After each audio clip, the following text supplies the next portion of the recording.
Assalamualaikum warahmatullahi wabarakatuh. Selamat Waalaikumsalam sore. Selamat sore, Ustaz. sore. Sehat ya? Insya Allah. Ya, sahabat BKM FM dimanapun Anda berada, senang banget di hari ini kembali saya menemani Anda lewat Syar'i Senandung Nasi dan Berita Islami untuk edisi siar di hari Sabtu akhir pekan, gelaran ke-2 September 2023. Bersama narasumber kita ada Ustadz Susilo. Iya, topik kita ini masih membahas kitab Nasha'ihil Ibad karena masih di makalah ke-10 bab yang kelima. Baru bab kelima. Ada berapa bab, Tat? 10 bab. 10. Kita 3 tahun 4 tahun ya, mudah-mudahan. Tapi mudah-mudahan kelar. Dan sahabat BKM FM dimanapun Anda berada, mungkin kita yang mengenyam dunia pesantren bisa membaca ini. Tapi bagi kita yang tidak pernah sama sekali mengenyam dunia pesantren, otomatis ini bisa menjadi ajang kita menambah pengetahuan kita, mengupas kitab Nasha'ihil Ibad dari karangan Imam Ibnu Hajar al-Asqalani. Bersama narasumber kita dan kami mengundang Anda untuk berpartisipasi di 07354818800 atau juga SMS WA 0811 7241 800. Kita akan kupas satu persatu dari 5 poin yang ada pada makalah ke-9. Silakan Ustaz. Terima kasih Mbak Ocha, jazallah. Sayyidana Muhammad dan anna kharang jazallah. Sayyidana Muhammad dan anna ma'u'adu. Assalamualaikum warahmatullahi wabarakatuh. Waalaikumsalam warahmatullahi wabarakatuh. Alhamdulillahil qail fi kitabihil karim. A'udzu billahi minasyaitonir rajim. Qalu subhanaka la ilma lana illa ma 'allamtana innaka antal alimul hakim.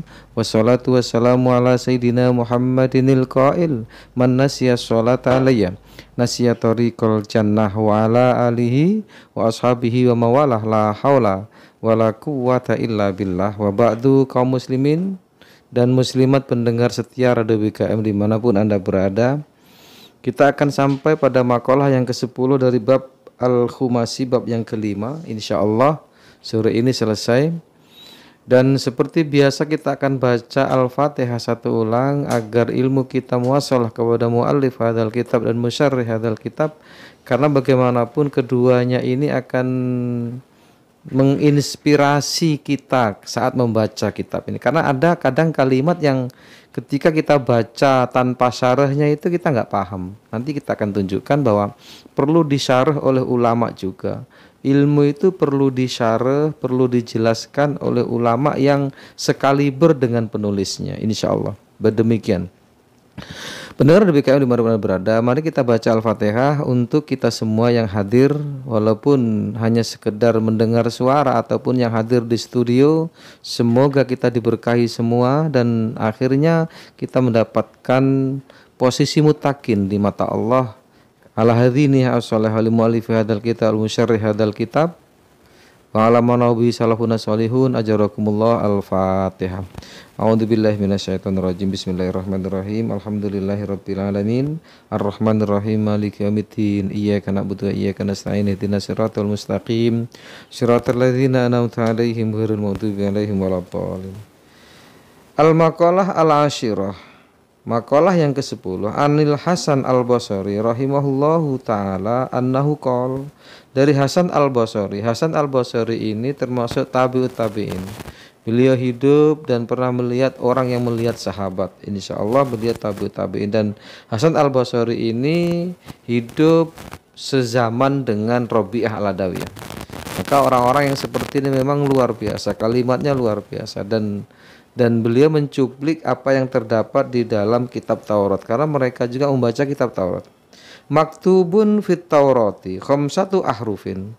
Tertulis di dalam kitab Taurat, kata beliau, ada 5 kalimat. Jumal. Jumal itu jumlah. Jumlatun, jumlatani, jumal. Jumal itu ya kalimat maknanya. Ada 5 kalimat yang pernah beliau baca dan itu terdapat di kitab Taurat. Apa di sana? Annal ghaniyata fil qanaah. Apa disebut ghaniyah? Ghaniyah itu adalah al-iktifa bin nafaqah. Al-iktifa bin nafaqah itu, ini syarahnya, al-iktifa bin nafaqah itu artinya adalah cukup dalam nafkah.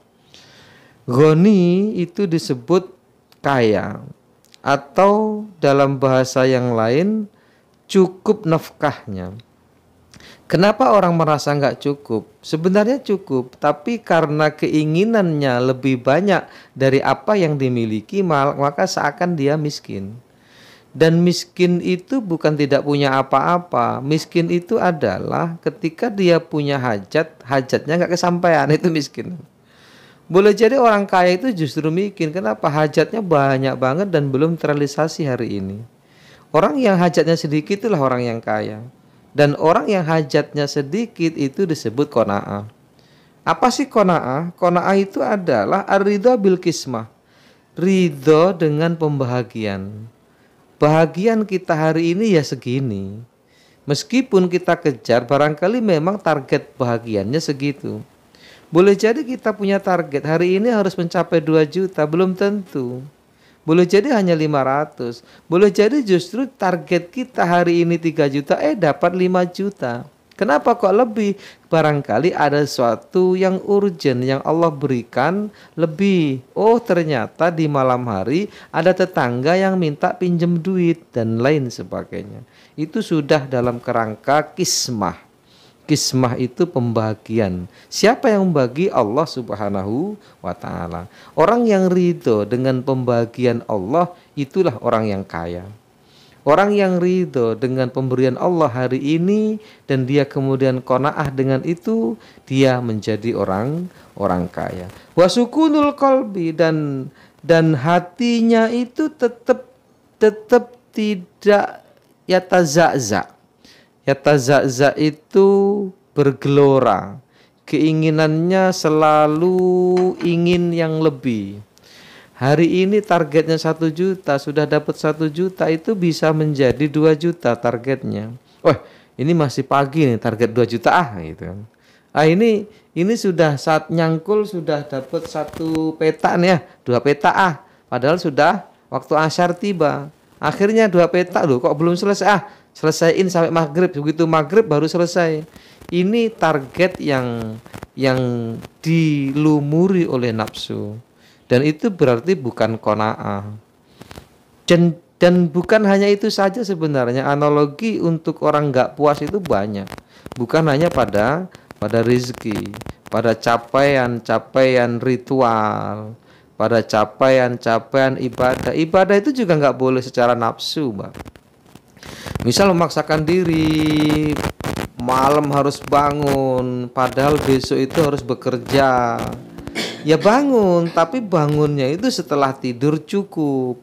Cukup itu berapa? Cukup itu ya masing-masing orang berbeda. Kalau saya cukup tidur itu ya 4 jam. Gitu loh. Ada orang cukup tidur itu 3 jam. Ada orang cukup tidur itu 8 jam, ada. Nah, sisa dari cukup itulah kemudian dibuat untuk yang lain, terutama untuk beribadah. Nah, mengurangi cukup itu perlu latihan. Makanya orang yang cukup tidurnya 8 jam, latihan lah, jangan 8 jam terlalu panjang karena memang di dalam malam itu kan nggak sampai sekian jam gitu kan. Kalau dia tidurnya jam 9 ya cukuplah sampai jam 3 lah dia bangun bermunajat kepada Allah. Latihan dengan cukup tadi sampai pada akhirnya nanti yang awalnya dia kena cukup itu 8 jam bisa berpindah 5 jam atau 7 jam. Begitu terus seterusnya, itu disebut namanya riyadhah. Nah, mujahadah itu seperti apa? Mujahadah itu meningkatkannya dengan juga volume waktu. Misal kalau selama ini mujahadahnya itu hanya setengah jam, ditambah 1 jam. Kalau selama ini mujahadahnya 5 menit, ditambah 10 menit, seperti itu. Dan nanti Allah itu tidak menilai berapanya, tapi menilai kualitasnya. Makanya al-ujratu biqadril masyaqqah. Yang namanya pahala itu Allah akan titipkan, akan berikan kepada orang yang kesesuaian berusahanya. Begitu besar dia berusaha untuk mencapai itu dan kesulitan-kesulitan untuk mencapainya, Allah akan ganjar itu. Orang punya kemampuan untuk duduk 1 jam, kok dia duduk setengah jam, itu luar biasa. Dibandingkan dengan orang yang punya kemampuan duduk 10 jam, tapi dia hanya 1 jam. Seperti itu. Orang punya uang 1 miliar, tapi sedekahnya 100 juta. Itu tidak lebih baik dibandingkan orang yang punya uang 1 juta, sedekahnya 500 ribu. Allah tidak melihat banyaknya dan kuantitasnya, tapi Allah melihat bagaimana dia melakukannya. Sesulit apa dia melakukan, itu loh balasannya. Seperti itu. Nah, qanaah itu ada di situ. Bagaimana dia ketika mendapatkan rezeki hari ini dia qanaah. Sukunul qalbi, hatinya itu tidak yatazakza, tidak membara untuk mencapai sesuatu yang bukan pada tempatnya, bukan pada hasil dari pemberian Allah Subhanahu wa taala. Kemudian yang kedua, fa innas salamata fil uzlati. Sesungguhnya keselamatan itu di dalam uzlah. Uzlah itu kesendirian. Kalau kaum sufi memaknai uzlah itu benar-benar sendiri. Sendiri tanpa teman di sebuah tempat, dia bermunajat, dia beriadoh ria, dia bermujahadah, mendekatkan diri kepada Allah Subhanahu wa taala. Itu makna uzlah secara sufi. Tetapi sebenarnya ketika kita hidup di zaman modern seperti ini, hidup di zaman yang penuh hiruk pikuk bagaimana orang menyelesaikan ekonomi, bahkan berlomba-lomba membangun bangunan mencakar langit, maka uzlah ini berubah maknanya. Uzlah ini bisa sendiri, bisa tanpa teman, tetapi juga bisa uzlah di dalam keramaian. Dan fokus pada as-salamah di sini, keselamatan di sini, Imam Nawawi memaknainya adalah afatul lisan, tentang bagaimana menjaga lisan. Jadi keselamatan manusia terhadap lisan itu apa? Dengan uzlah. Insya Allah kamu selamat, karena bagaimanapun banyak fitnah itu timbul dari lisan. Kenapa kadang kita dimarahi oleh orang karena lisan kita? Kenapa kita kadang dibenci oleh orang karena lisan kita? Kenapa orang sedang nggak baik-baik saja dengan kita, melihat kita cuek, melihat kita mungkin marah, melihat kita benci? Kenapa? Karena barangkali lisan kita. Kenapa? Seperti itu. Karena memang lisan itu dapat menembus sesuatu yang tidak ditembus, yang tidak bisa ditembus oleh jarum. Jadi al-lisan yang fudu malatang fuduhul ibar. Bahwa lisan itu dapat menembus sesuatu yang tidak bisa ditembus oleh jarum. Kecil jarum itu bisa menembus apapun, tapi lisan lebih halus dan lebih kecil. Hati itu di dalam, tetapi itu bisa ditembus oleh lisan. Hati itu bisa bergetar-getar karena kata-kata manusia, karena hinaan manusia, karena kalimat yang congkak dari manusia. Hati itu bisa menerima itu, padahal hati itu di dalam. Seperti itu lisan. Dan Imam Nawawi memaknai atau mensyarahnya adalah dengan lisan di sini. Keselamatan lisan itu dengan uzlah atau di dalam kesendirianmu. Maksudnya apa? Di sini kita lihat ay al-khuruju an mukhalitatil khalqi, atau maknanya uzlah di sini adalah keluar dari keramaian makhluk, keluar dari hiruk pikuknya makhluk, keluar dari mukhalithah. Mukhalithah itu artinya bercampur dengan makhluk, bil inqita, dengan segera untuk memutuskan hubungan. Maksudnya bukan kemudian mengajari kita untuk terus tidak berteman, bukan kemudian menyuruh kita untuk diam saja di rumah, tidak, sampai akhirnya tidak berinteraksi, tidak. Maksudnya uzlah lisan adalah tidak berkata-kata yang menyakiti orang lain, tidak berkata-kata yang menyinggung orang lain, kata-katanya tidak memberikan sesuatu yang sakit dalam hati yang mendengarkannya, seperti itu. Jadi uzlah lisan itu keluar dari bercampurnya dengan manusia. Dia bercampur dengan manusia manusia, tapi lisannya dijaga. Dia bercampur dan bergaul serta berinteraktif dengan masyarakat di pasar, di swalayan, di jalan, di rumah, di sekeliling rumah, tetapi dia tetap uzlah. Lisannya uzlah, tidak menyinggung orang lain, tidak menghina orang lain, dan tidak menghardik orang lain, dan juga dia tidak pernah suudon hatinya kepada orang lain. Ini yang disebut uzlah, yang disebut uzlah lisan.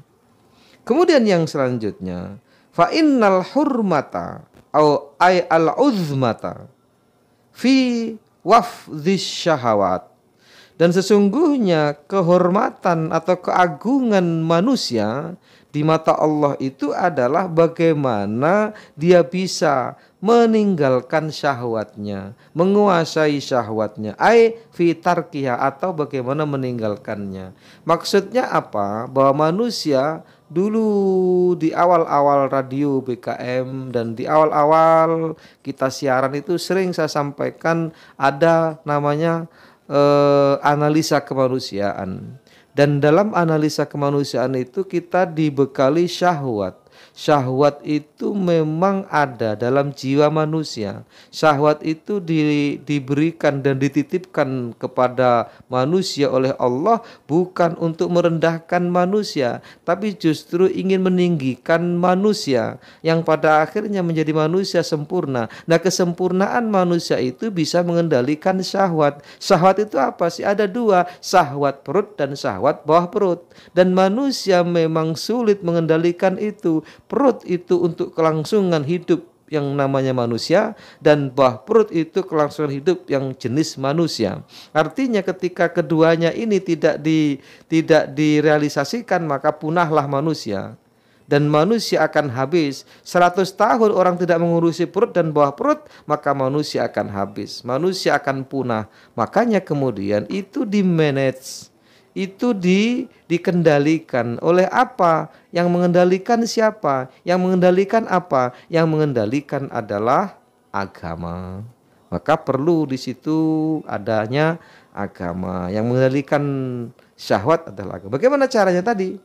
Untuk mencapai sebuah kehormatan dan keagungan dalam hidup, maka meninggalkan. Tapi sebenarnya bukan meninggalkan kalau bahasa kita, memanage. Dimanage, diatur, dan dia diletakkan pada syariat Islam.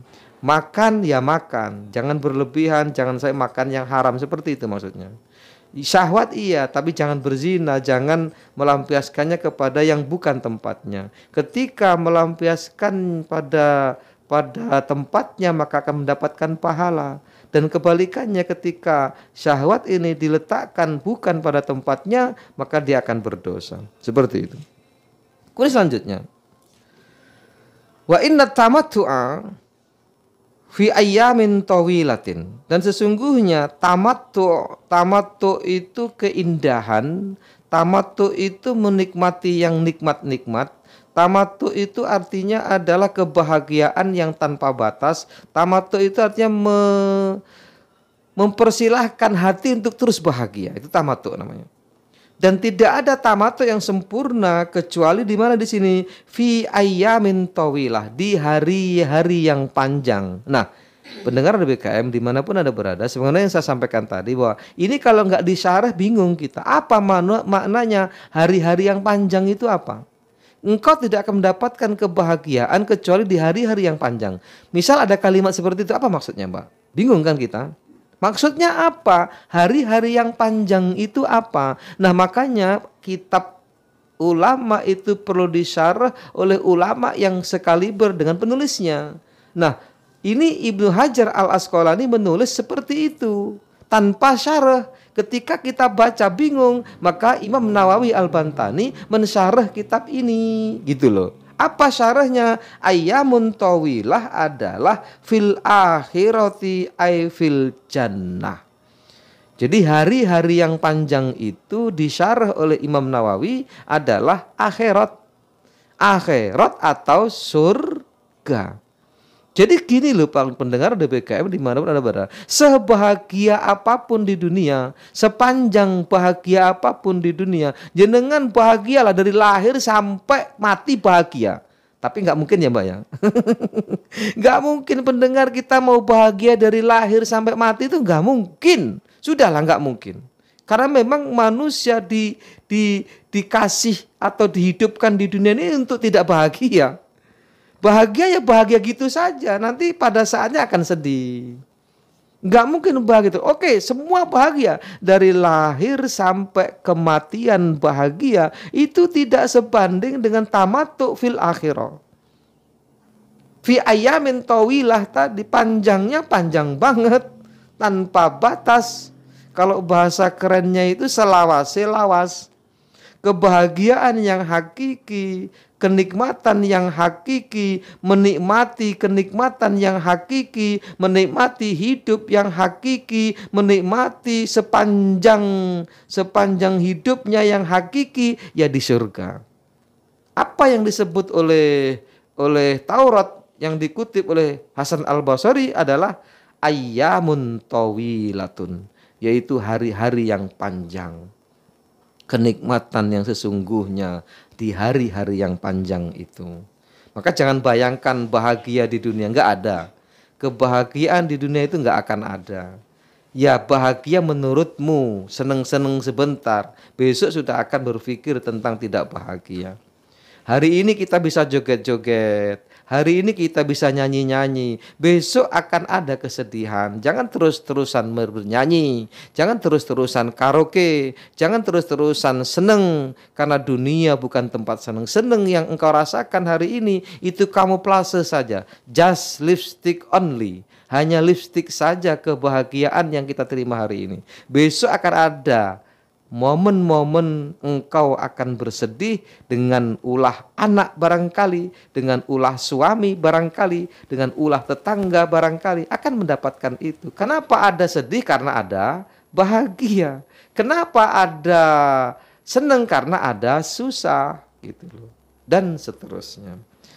Benar BKM dimanapun Anda berada. Kemudian yang selanjutnya, yang terakhir, fa inna sabra fi ayamin qalilah, dan sesungguhnya sabar itu ada di dalam hari-hari yang pendek, hari-hari yang sedikit. Apa hari-hari yang pendek? Apa hari-hari yang sedikit? Ini perlu disyarah. Ternyata Imam Nawawi mensyarahnya fit dunya. Jadi kesabaran itu penuh, harus paripurna, dan itu saat kita di dunia. Bagaimanapun kehidupan dunia dengan berbagai karakter, dengan berbagai capaian, dan dengan berbagai pengalaman, dan dengan berbagai intimidasi mungkin dari luar, dengan berbagai rasa yang kita rasakan, itu semua adalah ayyamun qalilah. Itu semua adalah sabar. Karena nanti pada akhirnya kesabaran itu akan menghasilkan ayyamun tawilah tadi. Apa sih sebenarnya sabar di sini? Ala masyaki adail awamir. Yang pertama yang perlu sabar di dunia ini. Kenapa ada sabar di dunia ini? Kenapa harus sabar di dunia ini? Sabar terhadap kesulitan dalam melaksanakan perintah. Ini perlu sabar ini. Begitu maghrib kadang kita masih capek, sabar. Ke masjid kita, berangkat ke masjid. Setelah dari masjid pulang selesai sholat maghrib, kita kemudian menunggu isya di rumah. Baru saja akan enak-enak, layeh-layeh dengan istri, dengan anak. Baru makan malam barangkali belum selesai, azan telah tiba. Datang ke masjid kembali dengan sabar. Mungkin hati terasa bergejolak. Kenapa? Kok cepet banget isya datang? Kok mbok ya nggak sebentar lagi toh? Ini baru ada tamu dan lain sebagainya. Itu perlu kesabaran. Kesabaran yang paripurna hingga kemudian menghasilkan amal. Amal apa? Kita tetap menafikan seluruh yang ada di urusan dunia ini, kemudian kita datang ke masjid dan kemudian kita sholat berjamaah di masjid. Itu yang paling dasar. Perlu kesabaran di dalam mengarungi dunia ini. Kemudian yang selanjutnya tahammulil murazi, dan menahan kecaman. Kecaman itu apa? Banyak orang nggak seneng dengan kita ini. Jangankan kita yang banyak dosa, yang setiap hari kita berdosa, yang hidup kita nggak pas. Yang kita itu sebenarnya sekali orang beriman, tapi kadang kita ini masih belum dianggap orang beriman.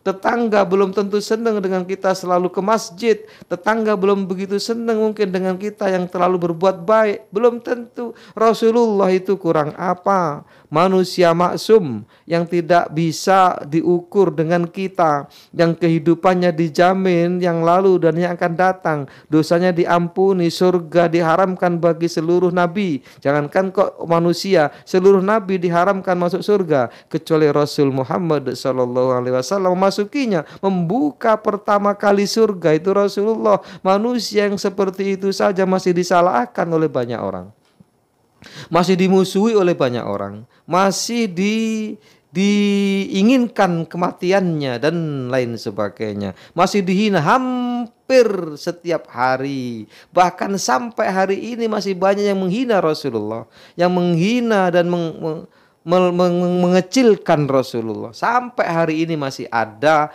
orang-orang yang melakukan itu. Bayangkan itu, apalagi kita. Makanya kesabaranlah yang harus ditonjolkan. Ketika kita berbuat baik, orang tidak menerima kebaikan kita.